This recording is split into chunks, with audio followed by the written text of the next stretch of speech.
Hello guys, welcome back to our channel T N blog. তো আবারও চলে এসেছি নতুন একটা ব্লগ নিয়ে। তো মুখটার অবস্থা দেখলেই বোঝা যাচ্ছে যে দেখো এই পাশটা একদম চুপসে রয়েছে আর এই পাশটা কেমন ফোলা ফোলা হয়ে রয়েছে। মানে মুখটা সামনে থেকে দেখলেই বোঝা যাচ্ছে পুরো এই এরিয়াটা পুরো একদম ফুলে, আর এর ভিতরে কেমন একটা যন্ত্রণা করছে। সারাক্ষণ তো বেঁধে রেখে দিয়েছি একটা ওড়না দিয়ে, তবুও সেই এরকম হচ্ছে। তো চলো, এখন আর বাঁধলাম না। এই যে শাশুড়ি বৌমা দুজনা মিলে একটু রাস্তায় বেরিয়েছি সন্ধ্যাবেলায় ঘুরতে যাবো তাই। তো এই যে এইখানে এসেছি।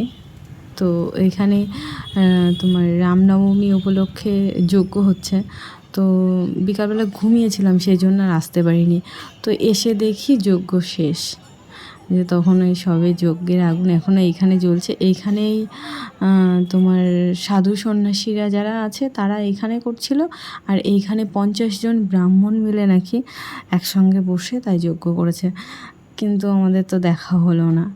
আর এই যে রামলালার মূর্তিটা, তো আমি না সকাল থেকে ফেসবুক খুললে দেখতে পাচ্ছি যে দেখাচ্ছে মূর্তি। তো আমি এটা দেখার জন্যই আসলাম।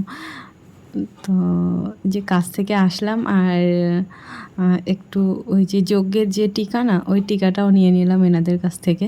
এই যে দেখো, কিন্তু এত গরম আমি বেশিক্ষণ রাখতে পারিনি, সেই আমার খেয়ালই ছিল না। তারপরে এই যে এখন এইখানে জয়ধ্বনি দেওয়া হচ্ছে, একটুখানি দাঁড়িয়ে তারপরে জয়ধ্বনি দিচ্ছে, এটা শুনলাম। তারপরে তাই আস্তে আস্তে বাড়ি থেকে চলে আসলাম। আর ওইখানে গিয়ে তার মানে দুপুরে খাওয়া দাওয়া হয়েছিল, এখনও খেতে দিচ্ছে, কিন্তু কোনো খাবার দাবারও খেতে পারিনি। হাঁ করে কিছু খেতে পাচ্ছি না, খুব কষ্ট হচ্ছে।